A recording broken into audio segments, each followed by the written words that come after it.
start with the big girls again. What is all this trash? Fat girl just looking so sweet. Fat girl don't make it equal.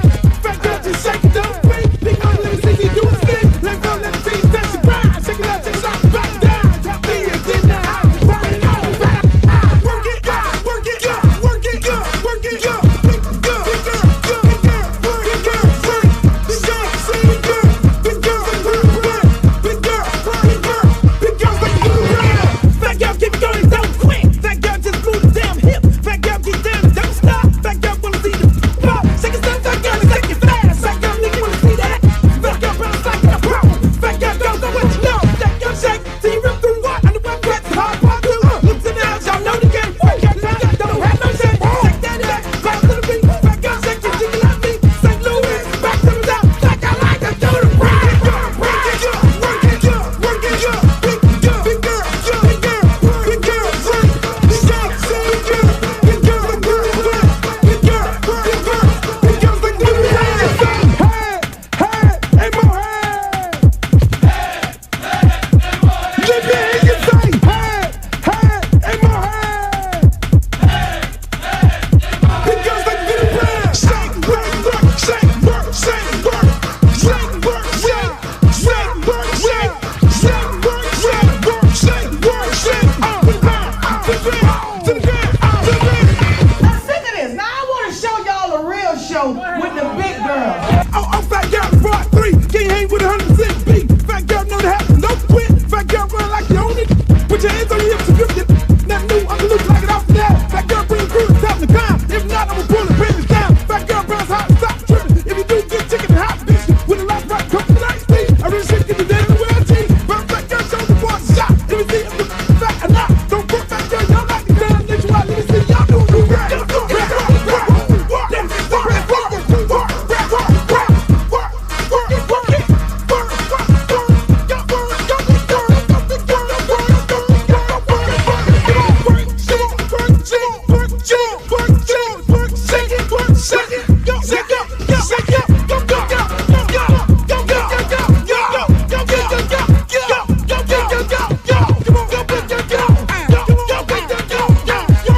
I'm serious. Where you are, not ever.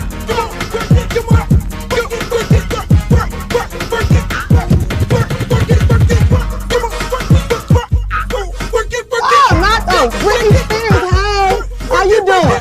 Big girl, big girl, big girl, big girl, big girl, big girl, big girl, big girl, big girl, big girl, big girl. Oh, but ain't the little leprechaun. Girl, your beat is so up. You look a mess. All about the big girls. What about the big girls? Big girl, work it, work it, work. Big and work it, work it, work. Big girl, you done suck all the fat off your ass. Ooh, straight up. Go big girls, go big girls, go big girls, big girl, big girl, big girl, big girl. Hey, straight up, I think I might sing that song at Jazz in the Gardens on March 8th. Big girls, just bring on the stage like 30 plus size big girls shaking their ass with thongs on. With thongs on, Streeter. I dare you. You dare me? I dare you. Okay. This is what we're gonna do. I dare All you, the bro. big girls who live in Miami, or if you live anywhere around the world, because you know we all over the world, I want you all to send me a video request of you in a thong, and I want you ladies to do the following.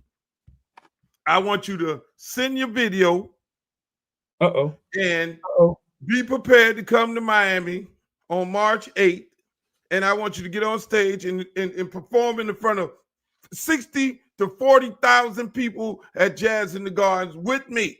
All big girls. I want all fat girls. I don't even call y'all fat. This is the Valentine's gift from yours truly, Uncle Luke. I want all of y'all to come there because we're gonna put you on stage with thongs. I want all the voluptuous. I want people to recognize what a real full figure, beautiful woman looks like in a bikini.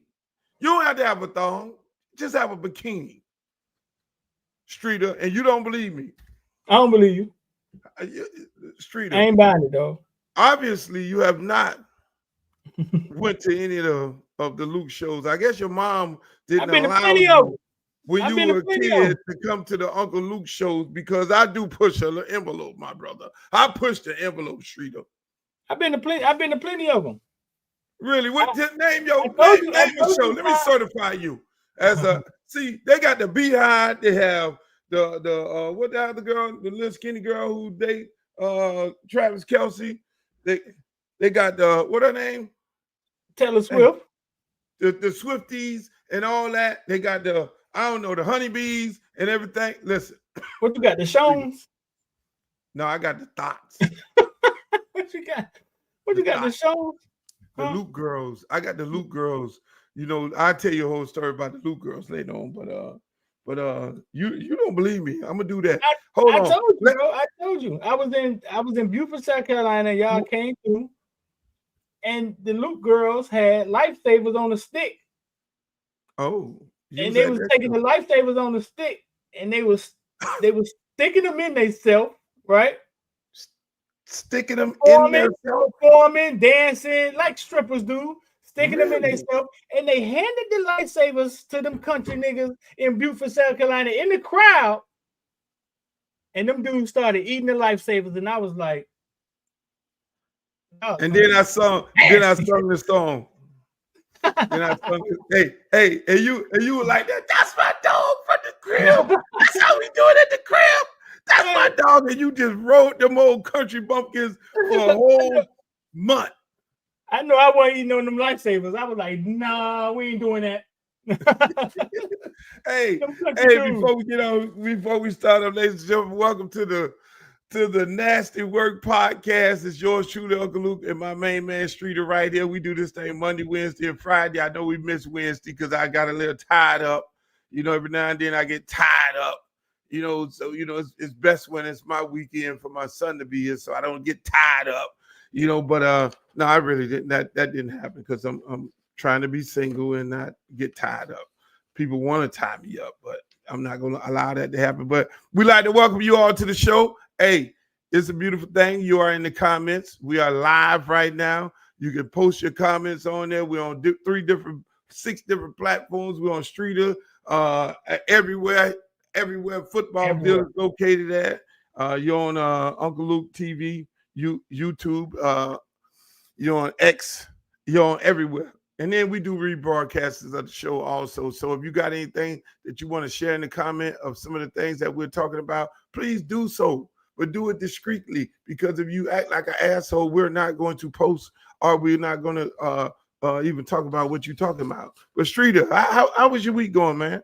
It's Valentine's Day. What you get your girl? Ain't saying nothing. What? I ain't saying nothing. What you man. mean? Why wouldn't you say anything about what you're getting your girl? Because she don't know yet. Oh, so she's looking at the show? So yeah, I started announcing it on his. Yeah, then nothing. I mean, is it He you? He gonna try to slip in that he's single first, right? I'm single, and then say straight up. Yeah, I'm single. I mean, hey. What you getting your girl? I'm single, Streeter. I mean, hey, look, right. it's hard for a brother out here these days. But I did send some flowers to some friends. You know, I have friends, but I'm single. Let me ask you.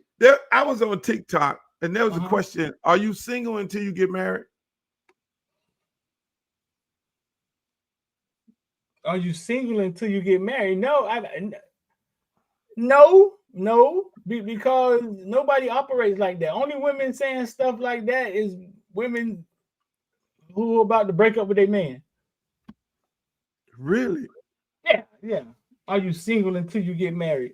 No, I mean, really? I don't know why people act like marriage is the marriage is the end. Like, once you get married, we married.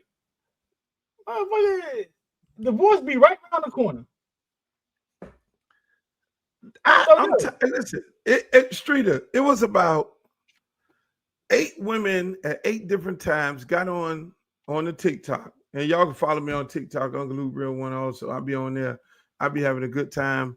They kick me off every week. I get suspended. But most of those women came on there and they said, you are single until you get married. Then I asked the question, I was like, how you be single until you get married? If you're what if we're dating, and what if I'm doing all the things that a man? It was like, no. I said, and then I went on to say, what if you are engaged? Are you still single? Yeah. I'm like, I can't understand that these new age women. Okay. Maybe I was married too long and I didn't understand what was going on, but I don't understand these people. No, I mean, how could that be possible when the first day you meet a woman, she wants you to act as if you're her husband? She wants you to act like, she wants you to do everything her husband to do. So how could that be possible? When you first meet a woman, there are things that are required of you. It's unwritten rules. Whether it's closing the door, whether it's something about to happen, you got to protect her. Whether the first day you meet her, you have a responsibility to her. So how is this possible, right? That was my point. That was my point. And just like IMAX just said, if not in a relationship, but y'all agree to be exclusivity. So and I said that to these ladies. I was like, look, so when I say you my girl and you say you my guy and we're exclusive and we shouldn't be dating outside of the relationship, do you still call that single? Well, how do you address me when I get around some friends and they basically say, do I still say around some friends, hey, this is my friend, or this is my girl, or we're single? And then they ask the question, are you single? And I mean, hey. No, bro, no, listen, real simple. You got to understand how women speak. And we're going to talk about yesterday too, Luke, because you threw me off, man. I didn't know you were still this mega star, bro. I kind of underestimated you, dog. But a woman that's saying that to you, Luke, is a woman that's currently cheating. She's just left somebody front seat getting banged up. A woman that says that is a woman that's currently trying to justify her current state right then. Really? That's how women speak, right? So if she's saying something that doesn't make sense, you better make sense of it. I'm single till I'm married. You know why? Because she's trying to justify her co-working, her work boyfriend hitting her in the front seat on lunchtime. Okay, look what this young man said here. You are single until you find yourself seeing somebody else. That's a villain, man.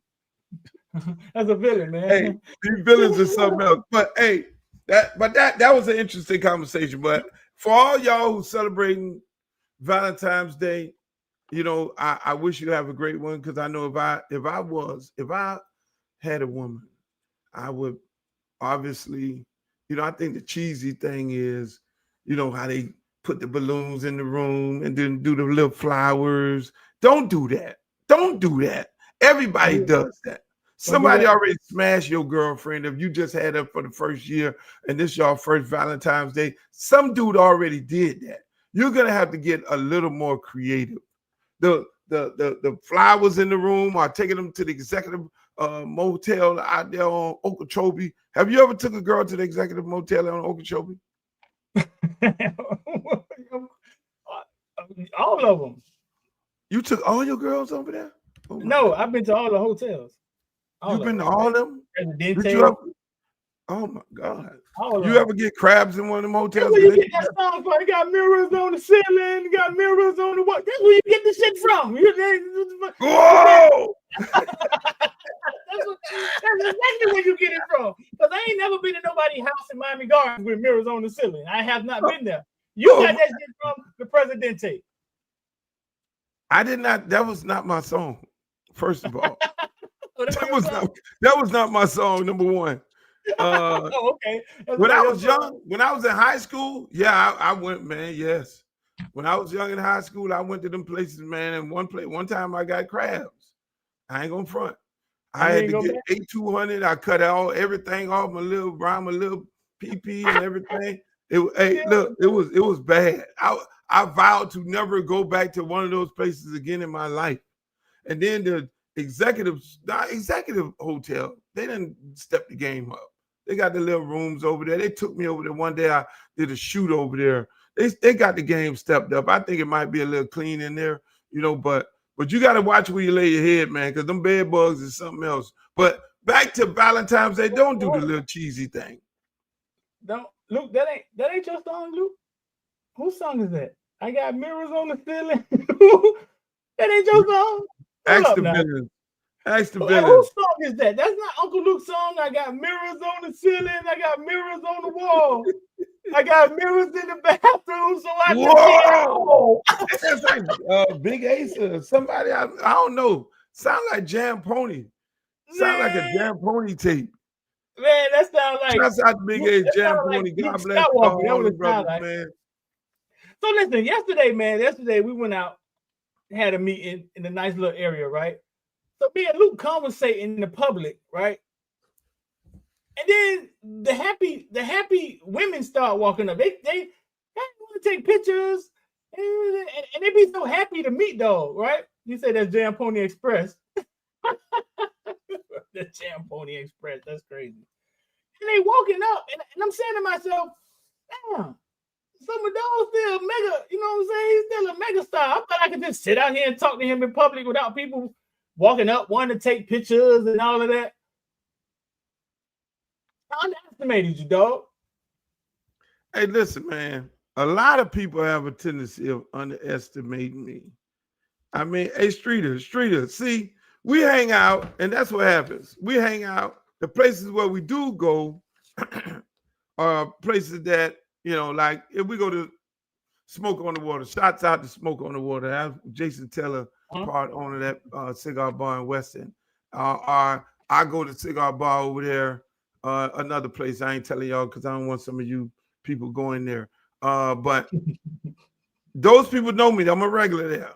And we all are regular. So I don't really get bothered when I go to places where I'm a regular at. But when I go in the public, and that's why it takes so much, all my friends be like, yo, come on, let's go to Hard Rock. Why you can't go to Hard Rock? It just takes too much for me to do that because I'm still somewhat of a entertainer. And then I have to sit there and take pictures while the people turn my friends into cameramen, and it's a thing, man. I mean, and don't get it fucked up. It ain't just old ladies. It ain't just 40-year-old. No, it was young girls. It was young boys. Yeah. That blew your mind, huh? What blows my mind is how happy they be. They be so happy. It's almost as if they just remember that one night you was in a city, and you know what I'm saying. For some reason, they love happy. Like it's not how happy they be. Speaking of happy, listen, Streeter, I pulled a fast one on you today. I contacted my good friend because he's in the news. He stays in the news, and he's did an exceptional job at the University of Colorado with my main man Prime. Now this is like my brother here. I pretty much brother. Brother. This is not nephew. This is my brother. This is my little brother here. Because when he came to Miami, I had to take him up under my wings, Streeter, and show him the ropes, even though he stayed on my boat. And we can't tell the boat party stories. Well, he had his own boat parties. See all this yacht life that all these people are experiencing right now. Yeah. Me and this guy here, we've been did that and bought the t-shirt. So it don't fascinate us right now. Ladies and gentlemen, I would like to welcome no other than the great Hall of Famer, the most highly decorated hurricane in hurricane history, the great Warren Sapp. You see, they don't get no more highly decorated than this guy right here. We got a Hall of Fame on here. We got a Ring of Honor on here. 2-time Ring of Honor. Are you in the 2-time in Tampa at the University of Miami, hanging up there in the rafters? It's Boy, in Sapp, how Oakland you too. doing today? It's in Oakland too. I mean, in Yeah, Vegas. You in It's in Oakland Vegas too? too. It's in Vegas. It's in Vegas too. Oh my God! I hang up in Reliance Stadium too. They got a nice one up there. I like it. Really? yeah. Yeah. It's been, I'm in three NFL stadiums, and one of them is on Saturday where the boys play on where we bleed green and orange. So yeah. damn, it don't get no Yeah. better than that. How you feeling, my brother? How you doing on Valentine's Day? Boy, it's all love. It is all love. And, like I tell my mom and my babies, it ain't about no Valentine's Day. I got love for you every day. So don't worry about no 14th of February. That's just another day the good Lord that made. So let's get it going. Let's get it going. Hey, man. Hey, y'all had a great year at Colorado.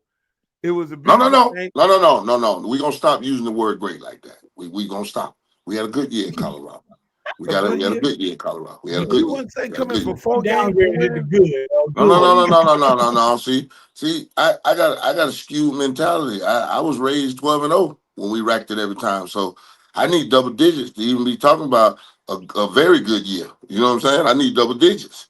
And when I get to double digits, then they might want to put me in that playoff, and then they give me a chance to get my brother that trophy. That's what I'm talking about. That's what I'm after, Luke. I don't know no other way to go about it.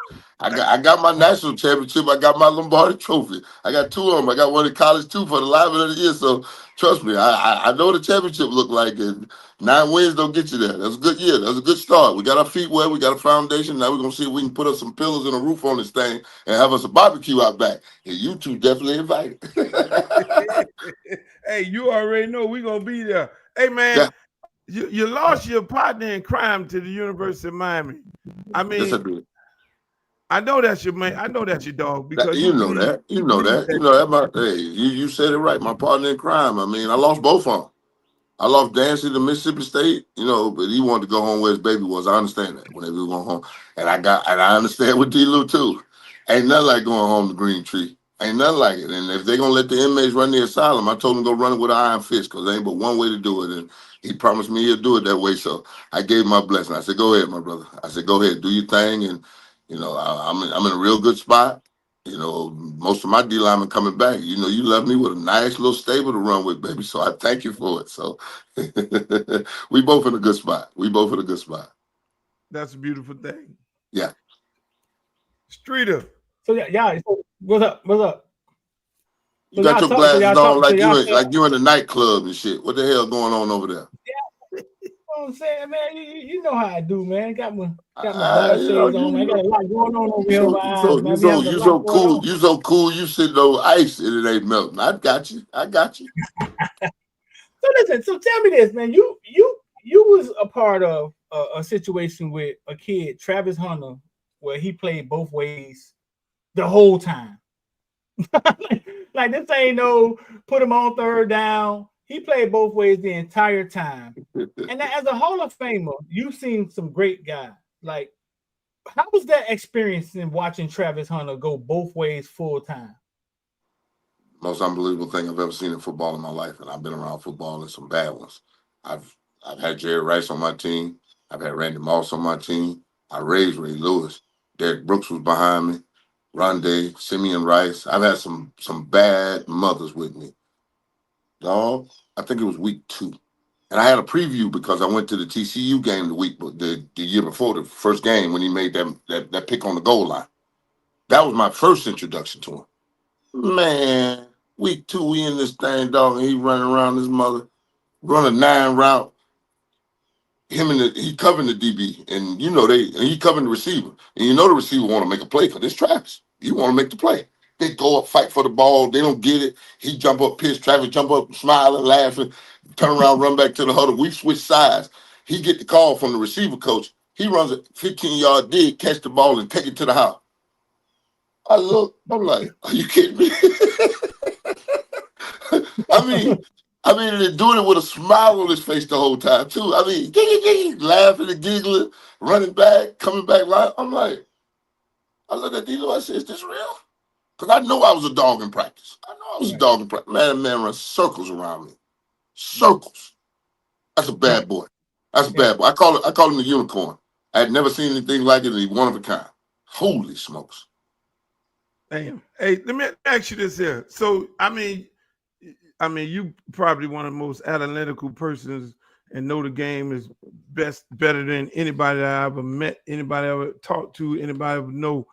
And I know you analyzed and broke down quarterbacks all your life, playing in the NFL that got you to where you at right now because you know tendencies and things like that. How is Shedueur gonna, when you look at him and being able to see him in practice every day and see his body of work, how is he going? What's going to be the transition for him to get into the league? How you think he's going to do in the league? You know what? It's the same transition that every black quarterback has to make going into the National Football League. Does he have an organization that believes in him from the ownership to now the coaching staff? Because we all watched what happened with Bryce Young, right, in Carolina. Yep. The management wanted him, but the coaching staff didn't. They had 5 coaches coaching this boy. He can't play. He can't. You saw at the end of the year what was going on because somebody said, let's do what he does well. Vince Young was 30-17 when he was thrown out of the National Football League. And nobody still can explain to me why he ain't have a job. That's the biggest thing. Is he going to get somewhere where somebody's going to be like, okay, here's his strengths, and now we got to put some people around him and get the damn thing going because the young man's born to play the position. Come on, let's not play this game. You don't complete 70% of your balls without an offensive line, then come back the next year and put up another almost 40 touchdowns with a freshman playing left tackle and a freshman that grew playing left tackle. That ain't an easy job. when you want to run, you make you a Heisman run, and they won't even put you in consideration, and you the best thing going. And then when you hit his, oh my God, I'm gonna be nice, McShay. You know, give his critique to my, I don't see much difference between Dart and Shedueur. Oh. What the hell did you just say? Does that even make sense? And then you get into it like, well, everything Shedueur is doing is east, west, and this and that, but the end result is a completion 70% of the time. And then he goes over to Dart, and then he says, well, Shedueur is the best pure passer in the draft. Okay, let's just pure passer. Okay, now let's go over to Dart.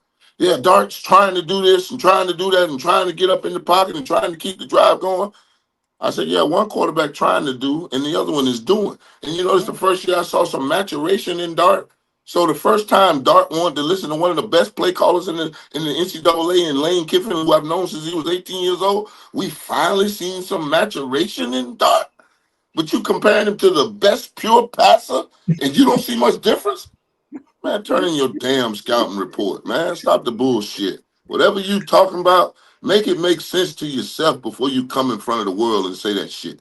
It didn't make sense.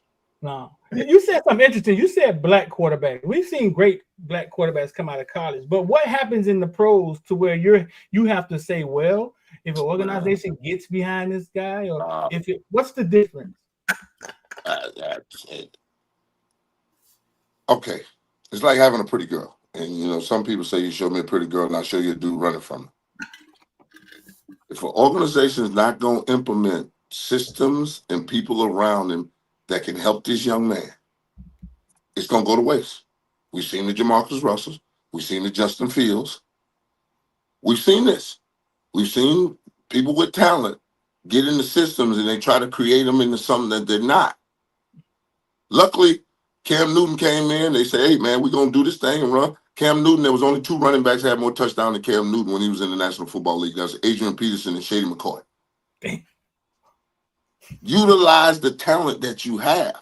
I know we all want a Peyton Manning 6'4" Iron D in the front lawn that can read every defense and make every throw. That ain't what we got going right now. Right. We got quarterbacks that haven't even been underneath center. Yeah. No, that's amazing. Never. They done left high school, went through college, about to be drafted, ain't never put their hand underneath the butt of a center. Oh yeah, that's possible now. Yeah, I believe that for sure. Mm-hmm. Yeah. Hey, so now what do you do? What do you do? Do you put him underneath center and make him do the Joe Montana? I've seen them. We've seen them fucking some quarterbacks up like that in college and in the pros by doing some. Let me ask you. So when did you realize that when you know, because every time we all make changes in life, and I mean you started coaching, it had to be a moment. What was the moment that hit you that said, God damn, I'm out here coaching? Shit. And You know what? or what is the moment that you was like, I really like this shit here? Because I know you probably went into it not knowing whether you. No. You done been around me. I've always told you they spend more damn hours at the damn facility than the players do. I ain't never want to do that job. That was always been my thing. Because how could I put more hours in it? And we the new generation, want to watch a YouTube video to learn how to play a video game. We just kept fighting at it and kept going and see if we can figure it out. They don't want to do that. So now they want it hand delivered and fed to them. So my whole thing was I never wanted any parts of it. But when Prime got in, it gave me a personal interest in it when he was at Jackson State. And then he called me over and I was talking to the team and talking to the players. Mm-hmm. And the thing that started me was, I don't even know the man's name, and I'm glad because I don't want to call him out. But I went to a practice and Prime said, go over there and check my D-line. Of course, that's where I'm going. Ain't nowhere where you want me with the tight ends. So I run over and go check the D-line. And I watched this coach watch this young man line up in the wrong stands 2 times in a row.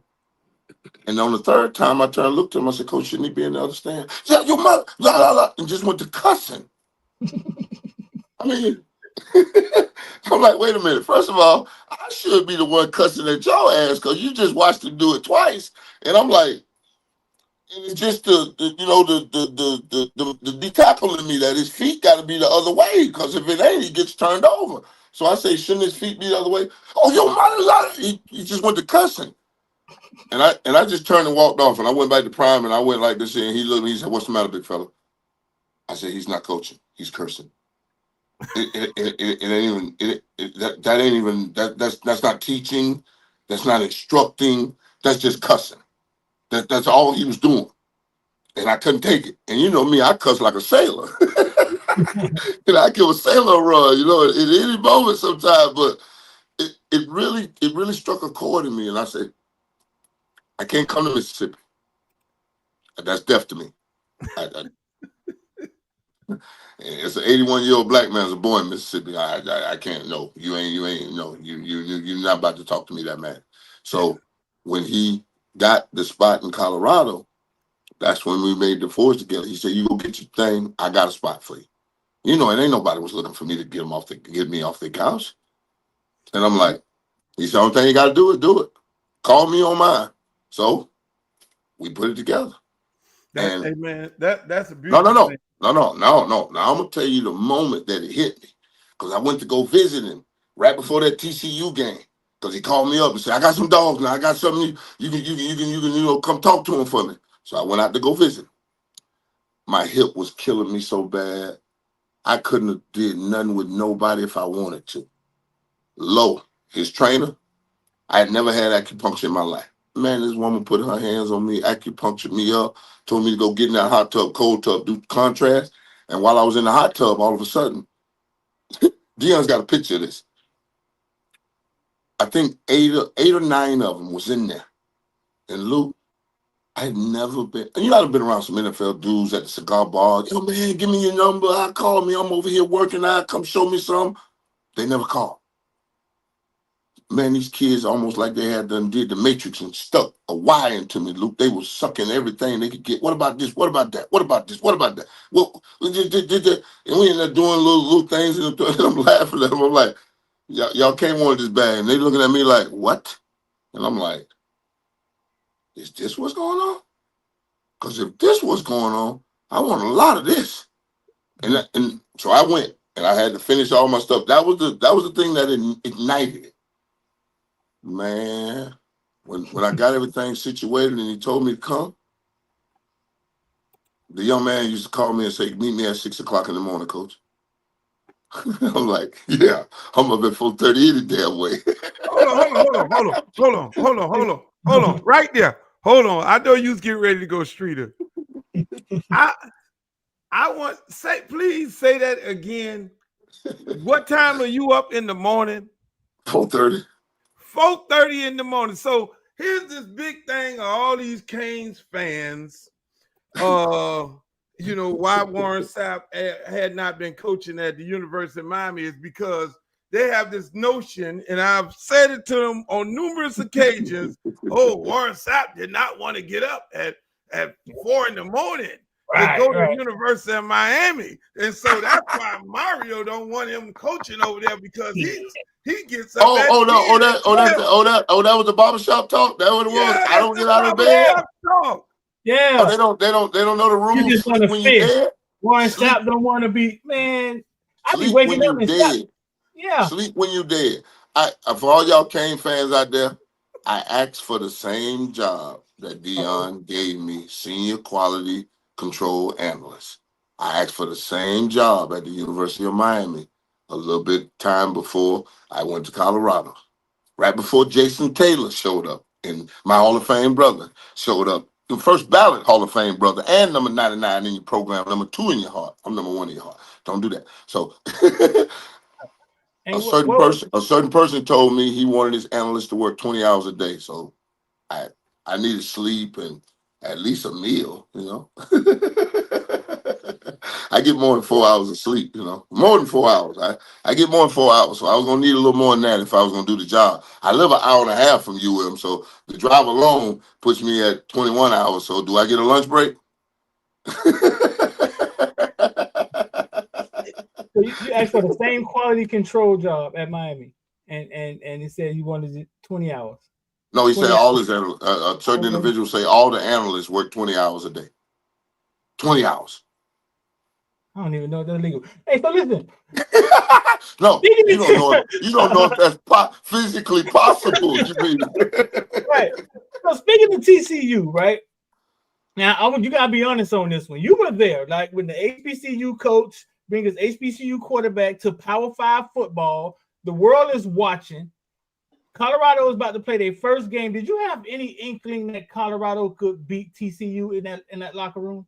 Oh no, I got on. I left Colorado, went back to Florida, jumped back on a plane, and went back to Dallas because I wanted to see them get whooped. No, I knew they had something special, and I said if they come out and play like they play, they're gonna need maybe one stop because Shedueur gonna put up 40. He's gonna put up 40. Oh no, and then when that was my initiative to join because I didn't have to toe the line with my defense, going out shutting people out. I had to get key stops in certain situations and turn that ball over to 2. I had the best quarterback in America. It was simple. Yeah, I had the best quarterback in America walking into my first job. Yeah, I'm going to take that. Yeah, you're damn right. Let's go. Hey, that's something else. Let me ask you something on another note. Have you ever seen, and I know me and you talk about this, have you ever seen Super Bowl? Have you ever seen a defensive line put on a performance like Philadelphia Eagles put on a performance this? And I know you could appreciate this shit. 6 sacks. I know you was fucking just moving around in the house like, God damn it, get it, God damn it. Have you ever seen that type of performance? I was right in the middle of Philly, like I was in between Geno's and Pat's, where I was sitting in section 139. I was dead ass in the middle of Philly, big time, and it's happening right dead ass in front of me, Luke. And I'm like, that's how you get after them, because that was my whole formula to Philly winning is you got to do what Tampa did. You got to tear his ass up and kick their ass and make it 31-7. It was 34-0 at one point. Boy, I was like, oh, whoa, we go home, y'all. We get away from this right now. It's time to go home. We got to look at this, no more. This thing here is over right here. But, I mean, that's what happens, Luke, when you have an offensive guard that you done moved to left tackle. And the difference in the first Philadelphia, Kansas City Super Bowl, if you remember, was the field. Remember Hassan them kept slipping when they were trying to go get him? That field was slippery. They had them put paint all over it. I knew they weren't going to slip in the Superdome. I knew they was going to have good footing, but now, did they have the ability to go get him? And boy, did they go get him. We only had 5 sacks, 5 interceptions, and 3 touchdowns in our Super Bowl. That's all. I've seen the defense get down now. Damn. That's something else. He said that's all. That's all. 5, 5, and 3. 5 sacks, 5 interceptions, three touchdowns on defense alone. Oh, By so itself. y'all, so y'all outdid that defensive line?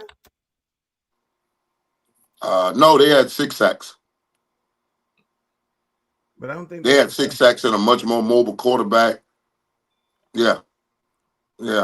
Damn, that's something else. They were good. They were good, but we were legendary. Hey, I got a question from the chat. They say Come on. People want to know what's the University of Miami getting in a D-line coach from D. Lou? Oh, fundamentally sound tyrant that gonna run it with an iron fist and understand the game inside and out. I mean, the inside will be solidified. I mean, that, and there's no difference between a 3 and a 5. It's just you're on a guard and you're on a tackle. He's gonna teach the fundamentals of the game as he's always known. I mean, we talking about a young man that went to the National Football League, went all the way to the Super Bowl, and then went to the Seattle Seahawks and got his chops up there with Big Hurt, who's now a world champion. So trust me, y'all in good hands. Y'all in good hands. That's a great thing. Hey, so I wasn't happy to watch him walk out the door. I cussed him on the way out. I cussed him, but then I kissed him. I cussed him, then I kissed him. You gotta cuss him. I'm the OG. I gotta cuss him. You leaving me. Because you leaving me. Because you leaving me. You're leaving me. I had to cuss him. Then I kissed him. Oh my God. Would you ever coach at the University of Miami? I asked for the senior quality control analyst job. I asked for the middle. I asked for the bottom. I asked for the bottom of the totem pole.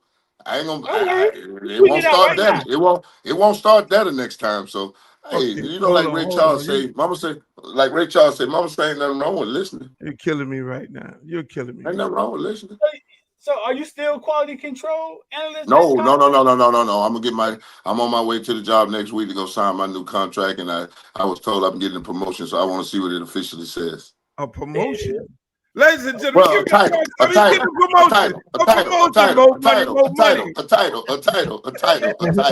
No. With promotions come the I mean, anything is a promotion from the senior quality control analyst. That's a mouthful in itself. That is. Listen, hold on. Hey, Streeter, you hear Streeter? It is. How long did that last? How long?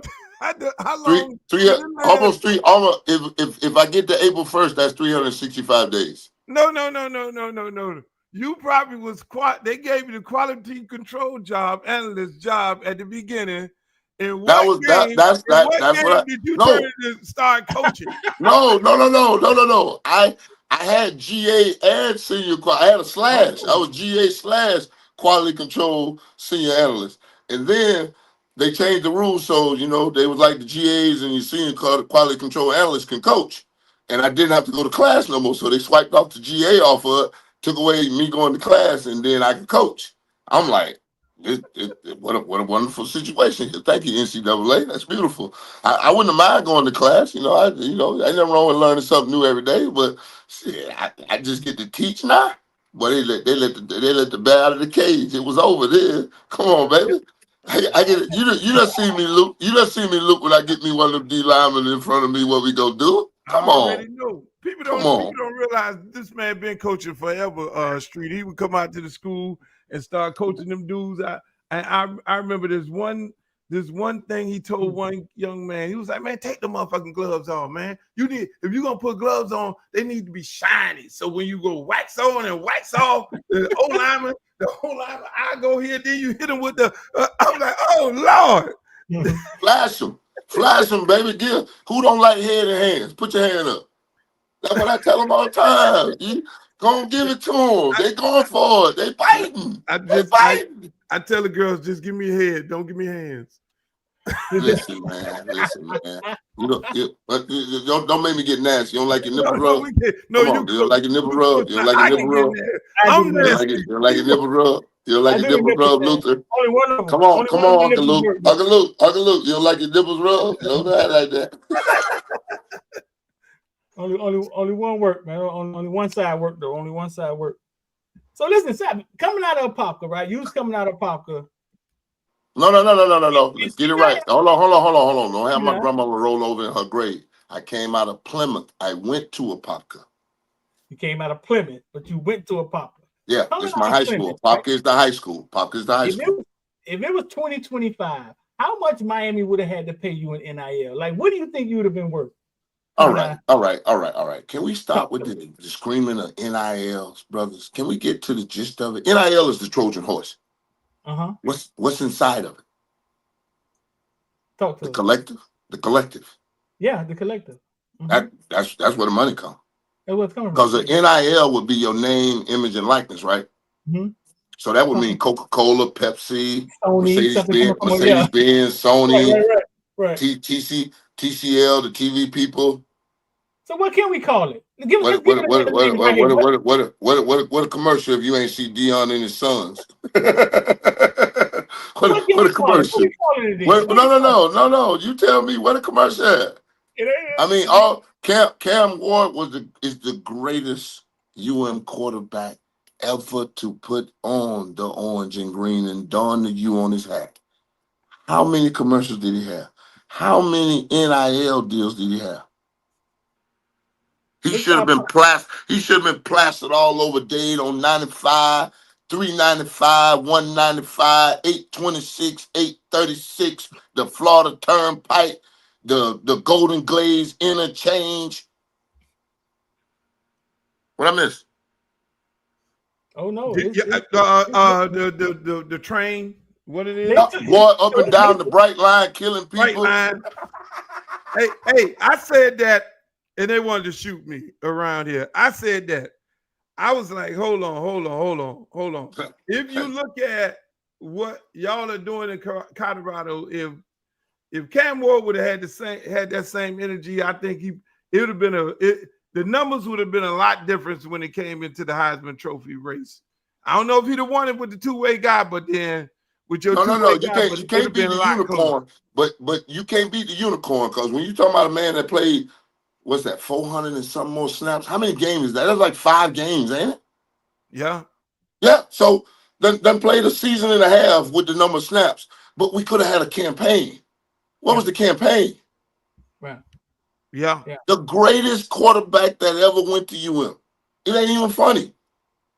The man went into 5 games, had 18 touchdowns, 2 of them running, had 20 touchdowns. I was talking to Gino about it. I said, Gino, he's the greatest quarterback we've ever had at UM. It ain't even funny. And he ain't through a half a year. It's over. Yeah. Gino Toretta? You told Gino Toretta he's the greatest quarterback? Yeah. We don't hold punches. We don't hold punches. Gino say up to through 6 games. I said, what you expect him to fall off to keep his game? No. You expect the hurricane to come through? You expect a real hurricane to come through and stop him? Because if it don't, this boy finna put up 40 touchdowns in this thing, man. Yeah. No. Damn near 40. Yeah, he's gonna do it. And what does he leave college football as the greatest touchdown thrower ever? More touchdowns than anybody else. Listen, y'all heard it from the most highly decorated, the greatest hurricane in the history of football. Tell y'all right here on Nasty Work that the non-college football Hall of Famer. The non-college football Hall of Famer. Yeah. He said that Cam Ward is the best quarterback in the history the history of the University of Miami. Put who you want to put up? and then he tells it to a guy who won the Heisman Trophy, Gino. Yeah, my teammate, my quarterback. I love my quarterback, but he don't stack up to that. Can you imagine Cam Ward having Lamar Thomas, Horace Copeland, K-Dub, and Spence? Hold on. It would have been worse if he had a defense. If he had a lot of 3 and out. Stop. I'm not gonna go there. Don't do that. I didn't see none of it. I know you ain't gonna say that, but I didn't see none of it. I was watching mine. I don't know. Because that'd put him on the field a lot double. That'd put him on the field at least. At least double the amount of times that he was on the field if he had a lot of 3 and outs.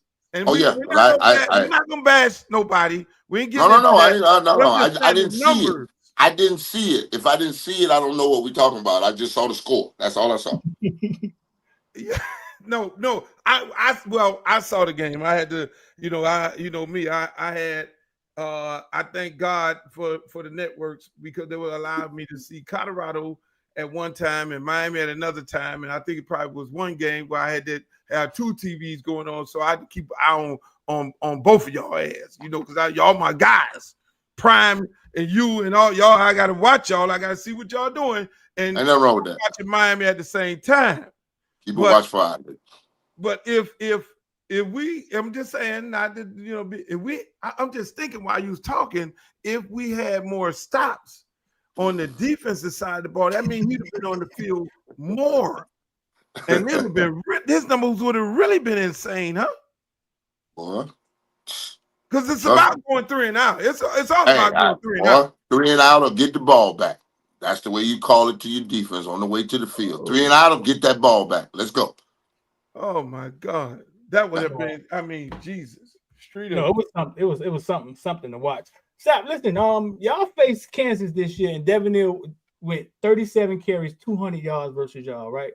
When you watch film that week, was there something you could see that you guys may have been outmatched or outmanned or something y'all was going to have a problem with that week? No, you're never in a situation where you're looking at the tape and anywhere where a man put his jock on one leg at a time, man. No, the young man was a more than capable running back. We just didn't have a good day of putting a hat on him. And you get any running back that gets some momentum going, you're going to have a long afternoon. But they barely escaped that game with him having 200 yards. So that's how good 2 was for us. When we weren't stopping shit that night, and he was keeping us in it. And the only thing we had to do was get one more stop, and we win that game. But it didn't come out our way. And hey, we used to give it up to the quarterbacks. We was giving up 80 rush yards to the quarterbacks. We were happy when the quarterback running.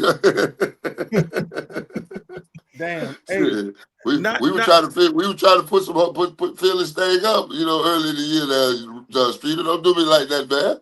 Drag me back to that one night when that boy was getting down. You saw what that boy did to Shedueur. Oh. When they break down your hitter, boy, it sends a shock through your whole team. We had a bunch of young fellas out there in the bright lights late at night. It got a little scary, but it was a learning experience for us. It really was for everybody involved, and we became a better football team because of that night. That's something special. Let me ask you. I know you got the thing going on in Okeechobee, and you probably can't talk too much about it. We saw a whole bunch of footage of it. I don't know.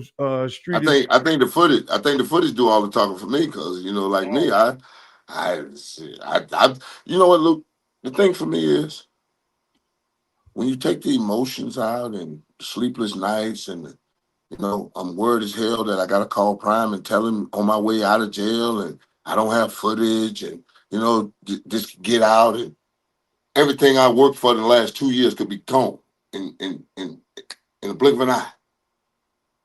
And I had no control to stop it at the time while it got going on, or then to be able to get a resolution from, a supervisor or something that says, yeah, that's right. You didn't do anything.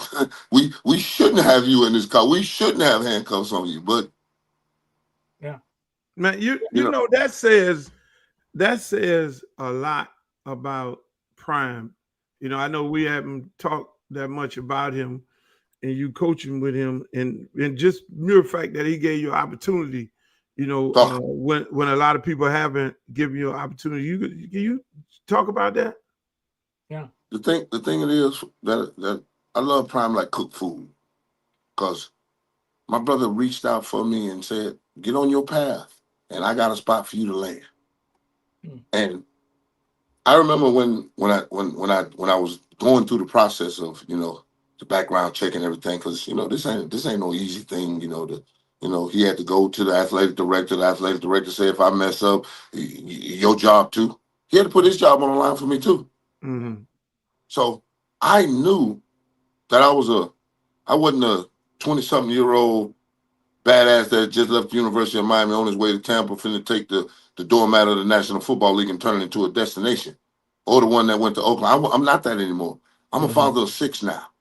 I think about my babies reading about me more than I think about anybody else reading about me now, because some of my babies was young enough they didn't get none of that last foolishness I did, and that was a decade ago. So that was my whole driving point, that to run with this brother, he gonna knock all that out the way for you. He gonna give you an opportunity to go do what you do, and then let you do it how you do it, unadulterated. I want you to be you. Every day you come in here, give me that energy, them wild eyes. I said, baby, I ain't got nothing else to give you. He said, that's all I want. And I knew I wasn't finna put that in danger. I knew I wasn't, because this was gonna put me on a path that I didn't think I wanted to be on, but now I was so intent to get on, just to see. Because if I didn't go see if this was something I really wanted to do, I couldn't say that I didn't want to do it. And that was the thing with me. Whenever I get something, I'm real compulsive about it. If I get on something, I'm going. So, I mean, and for him to tell me, come on, Sapp Daddy, the only thing I had to do was walk. I said, Prime, I didn't get a chance to walk away. He said, what? I said, you think if I got a chance to walk away, brother, I would have hit it. I'd have hauled ass in a heartbeat. I was on my way to you. There was no way in hell I was messing this up. No way in hell. The man just grabbed me before I even had a chance to do anything. Whoa, what am I, what's going on here? I thought we was having this conversation here. I know that had to be, go ahead. Well, because I don't think people understand the timing, because the video just came out. I don't think people realize this was right before he went to Colorado. Mm-hmm. Like my background check is still coming back. Right.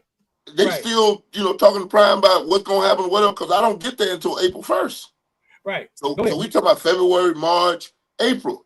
So we about around 45 days, right before I get there, 45 days.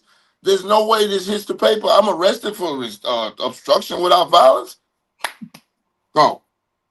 And I had that conversation. Yo, Sapp, if this hit the paper, ain't nothing we can do. Baby, I know that. I'm not saying do nothing about it. I'm just keeping you abreast of what's going on. The sheriff should handle it, because he called me Sunday morning and talking about, I'm not like that. My deputies ain't like that. I was at my daughter's wedding. I wasn't there at the office, so give me a couple of days to look into it, and I'll handle it. So I figured it was good. I'm like, shit. He woke me up out of my bed Sunday morning. It ain't like I had no sleep that night. I ain't had no footage of nothing. I'm waiting on the sports center, the ticket to come on my ass. Damn. Hey, I done been here and done this before. This is not cool. I know that had to be a hard conversation after you already know you went through the process and everything, to get on the phone and tell Prime what happened. My God. And I'm driving away from the jail. Right now, I got my phone. I'm like, I gotta call him. I mean, because I don't know when this finna hit, Right. And the last thing I would want to happen is for Rick George, the AD, or some newspaper reporter or something. He had some function or something going somewhere. Well, did you know Warren got arrested? And he don't know, and get caught off guard. You see what I'm saying? Right. It's the one thing I truly believe in is asking for permission is way better than begging for forgiveness. So I'm going to keep you abreast of everything that's going on in my life, because I ain't got no problem with a boss. Shit, my mama 8 years old and don't play. That's just how I was raised. That's the way you do it. Yep. Yeah, you do it the right way. And I kept him abreast, and he made me feel calm about it. I don't worry about Sapp Daddy. Yeah, ain't nothing. Just nothing. And the amazing thing about it all is those people the other day came out, the people from that town came out and supported you at a commission meeting. That Boy. I know that had to, and you were there. Yeah. That had to feel real good about you had to feel real good about, because that don't normally happen. We get in trouble and the shit hit the fan. It's all on the news. Then we get castrated and everybody. We ain't got nothing but our 1 or 2 people that's always been with us since day one. These was regular citizens that want to come out.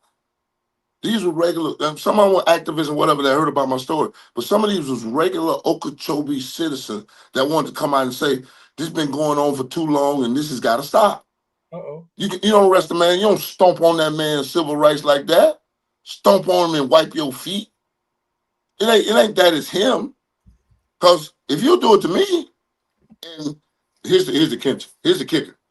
They say that a $400 medical emergency bankrupts 80% of America, right?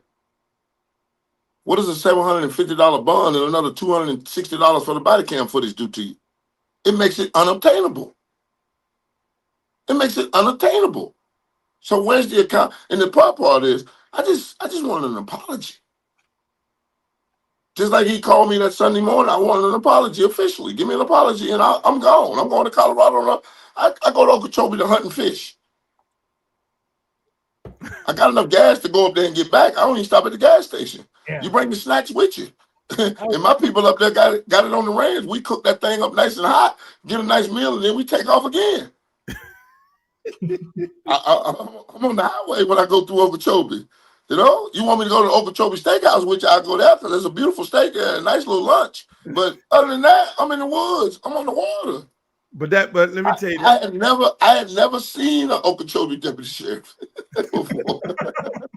All the years you've been going there, you fishing. Dog, I had never seen a deputy sheriff in that sucker. Dog, I'm telling you. In the casino, everywhere. I've been everywhere. Well, they got that's a different police force at the casino. So, you know, they got their Seminole patrol up there. So I had never seen one. Listen, if for the people in the comment section, if you ever want to see how not to get shot at a traffic stop, right? Go watch this video, right? Bruh, listen, I've never seen somebody comply as fast. Because I was always for 14 years. I always try to tell my people, my girlfriend, like what's complying, what's not complying. He's not being aggressive. I've never seen any, bro. You did that textbook. He was like, you're going to jail. Sapp was talking like for what? But Sapp put his hands behind his back. You don't have a video soon as you give him that reaction of pulling, oh nice, I'm finna get my face slammed on this damn concrete. And by his policy, and officer safety, he could do it. Apply what they call it, compliance pressure. Yeah. This mother had to go to compliance school or something. I've never seen a big black guy comply with that much discipline. No, he being wrong did, right? Dog, that was a display of discipline, bro. I have to tip my head. Hey, man, I was so shocked. I couldn't do that else. I'm like, what the and then he done snatched my body cam out my hand, prior restraint. You were supposed to tell me put that down. You know this, Streeter. You can't take that out my hand. No, you got to tell me put that down. Put that down, sir. Then I'll take that. Really? Go right ahead. Shit, look like y'all finna attack. And you know how police like to go hands on. And being a big guy, I know what he wanted to do. When he put his hand on my shoulder, I said, oh, he want to sweep me. He want to sweep my feet and take me right to the concrete. He ain't fucking up this pretty face. No, we ain't having that today. No, we ain't doing that. We ain't doing that. We ain't doing that. That is textbook, bro. Like, I mean, all these guys have gotten shot. We've seen people get shot in the past, and I try to explain to people, like, what's resistance, what's not resistance, and they don't really understand it, right? You don't have to be aggressive to be resisting. Not with them. Not with them. Not with them. Not with them. Eyes closed. And then he writing this report. I told him to put his hands behind his back. No, you didn't. You put my hands behind my back, and I put the other one back there because I already knew what this was. Let's not even play this game because I don't want to hear this. Stop resisting. All that. No. You ain't gonna get that. You ain't gonna get that. You ain't gonna get that on there. They gonna play that game. You ain't gonna get that. You ain't gonna get that on this body cam footage. But it ain't no nothing. Stop resisting. La la la. No. I want to know why am I? No, I want to know why you got your hands on me.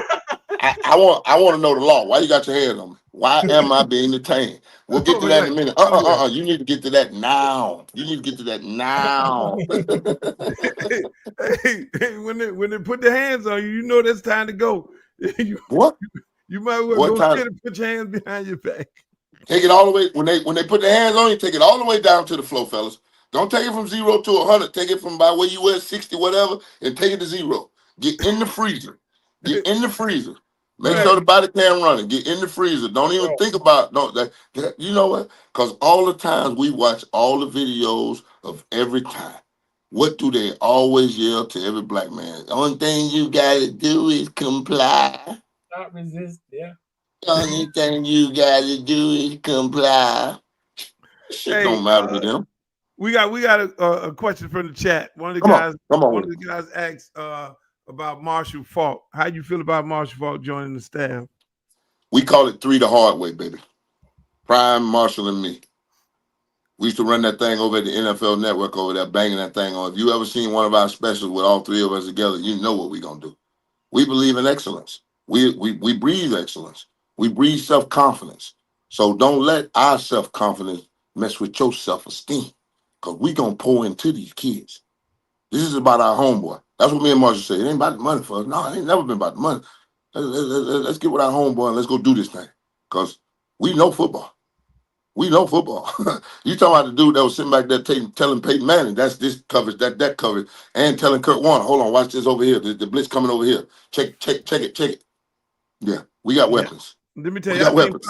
I think Prime is on to something, and then and like I tell people all the time, you know, I obviously have the luxury to be able to have conversations with Hall of Famers like you and EJ and Ray and other guys, you know, and I tell people that it's a different conversation when you're talking to a Hall of Famer than a regular football player. You know, it's like y'all are like mad scientists. I mean, it's a world of information that We've gone y'all through a know. lot. We've gone through a lot. And the thing about the game, Luke, it's still 11 on 11.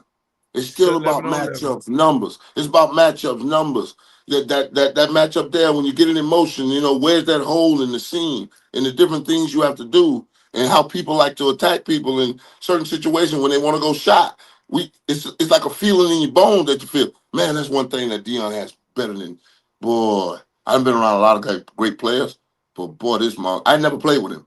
This right here is a whole nother level, watching him with his instincts. Oh.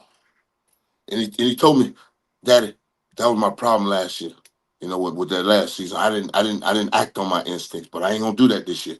And boy, he led us right to where we wanted to go. I'm talking about calling it. I had Tony Dungy. I've seen that profiteerial, you know, this is how we gonna win the game. This is what we do to need to win the game. And then Prime will take you to a whole nother level and tell you we won't beat them by 10. You know, I want the scoreboard a certain way. You know what I'm saying? You know, we get crazy about it with him because, boy, I love him. I got chills, Mom, just talking about it, dog. I'm telling you, man, to be around this man, dog, I've been around some great ones. This one right here is a whole nother level. Whole nother level. That's a beautiful thing, man. Hey, we ain't gonna keep you too long because I know. Hold on. No, don't tell me I come on here. You got a time limit on the podcast or No, we something? ain't got no time limit on you. Hell no. You out of topics?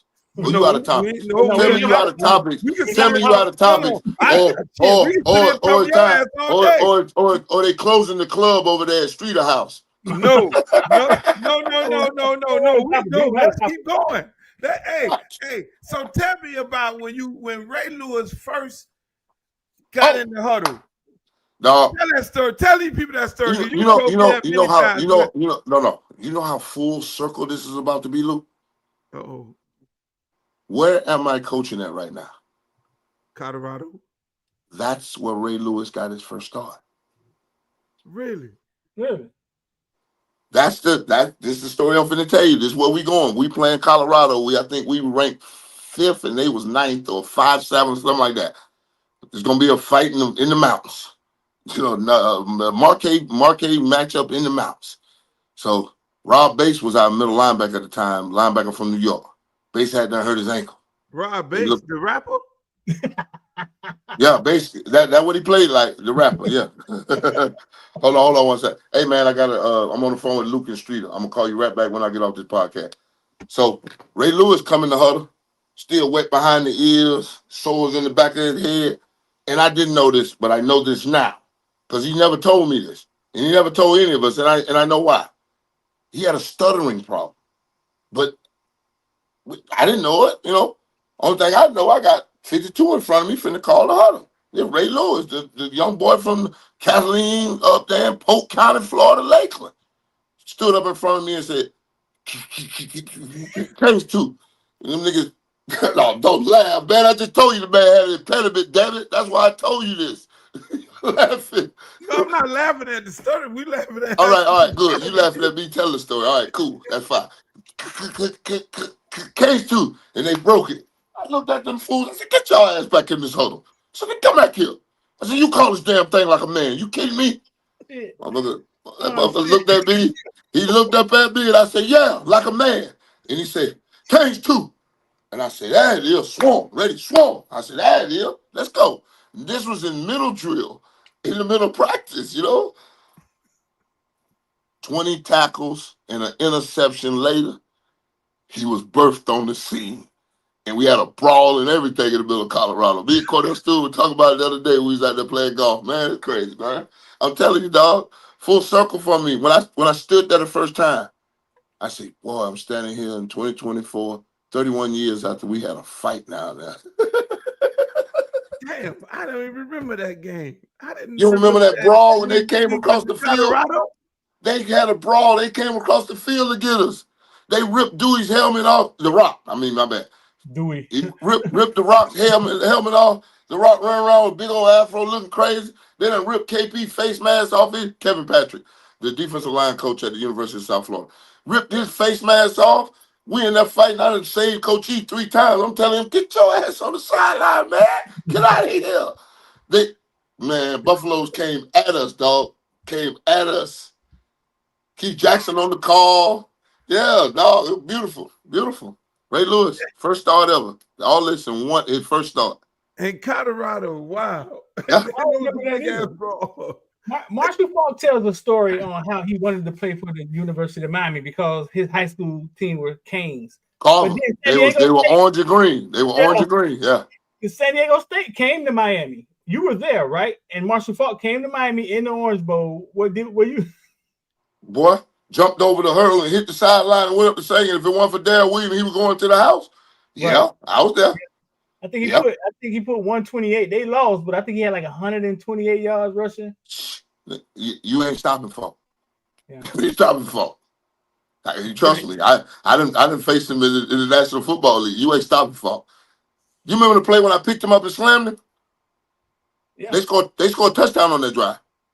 He come up to me and say, "Hey man, you have to slam it like that." I said, "Dog, next time just go down. You tried to shake loose from me. My mama watching at home. When you shake loose from me, they go to talking crazy up in that booth." He said, "Yeah, you're right." I said, "Thank you." Man, so you and Falk over there coaching right now. You done pick the man up and slam him. And I know y'all had to have that story the first day he walked into the. No. The first day, we birthed game day morning for NFL Network. Right. Me, him, and Spiro Dees. And Brian Highland came from HBO. So he was used to the fight game and the back and forth and the punch counter punch. And me and Falk, dude, it was in the preview to the show. So Falk come to me that Saturday before we had our production meeting that Saturday. He came to me and said, "Hey man," I said, "What's up, baby?" He said, "We good, right?" I said, "Dog, you ain't gotta never worry about us fighting on no TV, boy. We gotta make sure black folks ain't look like we savages. You crazy? We gonna keep this job. We gonna go out and tell them about football, and we gonna look at each other and growl. But that's it. We gonna go have dinner. We gonna go play golf. We gonna go do everything together. That's like my ace right now, dog. That's my dog. I go to his house and spend the night." He said, "You gotta do something for me." I said, "What's up?" He said, "You gotta talk to my mama." Wow. I had to get mom's approval, baby. So I know I'm good at the Falk house. I had to talk to mom before we did that show. He said, "You gotta talk to my mom for me." I said, "I got you, dog." He said, "Once she hear your voice and she'll know what kind of brother you is, Yes, ma'am. Got on the phone, yes, ma'am.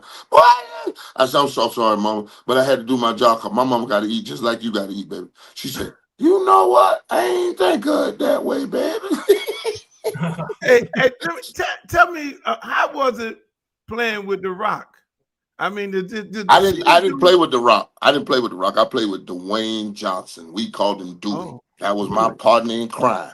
We cheated in practice because Ogeron was an SOB.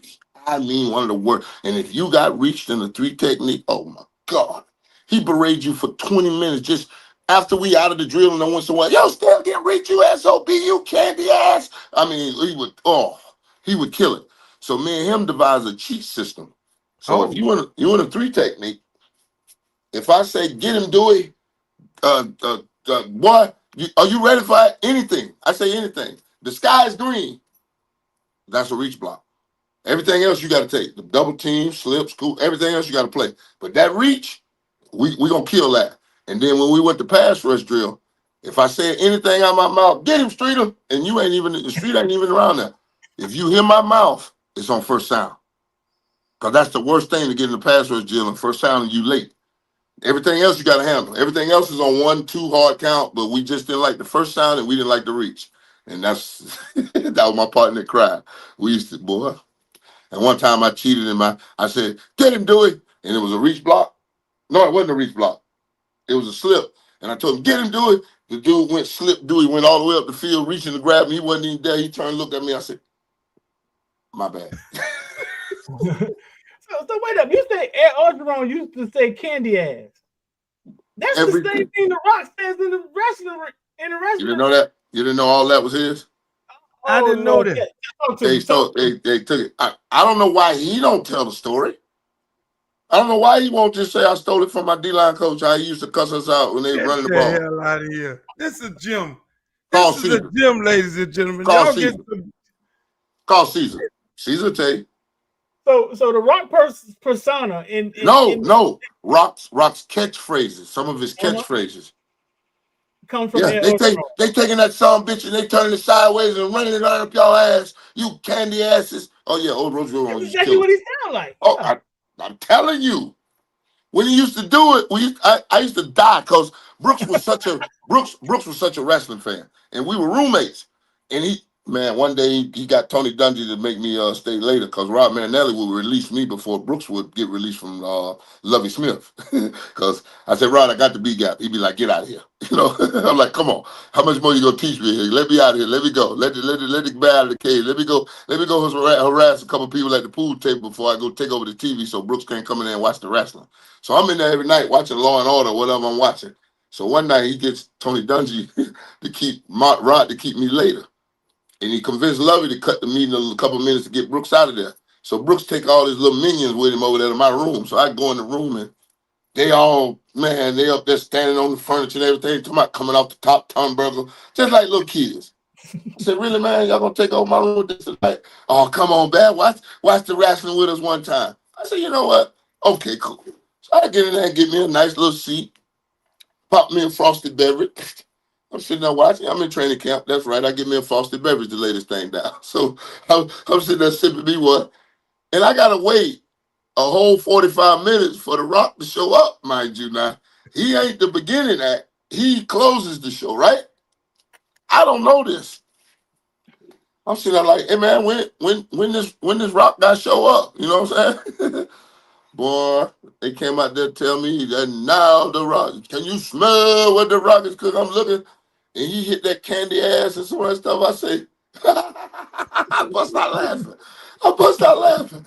And I mean, these fools is running around the room talking about the people elbow. They doing everything he doing, the whole 9 yards. And you remember old Teddy, the referee used to do like this here for the bell. Ding, ding, ding, ding.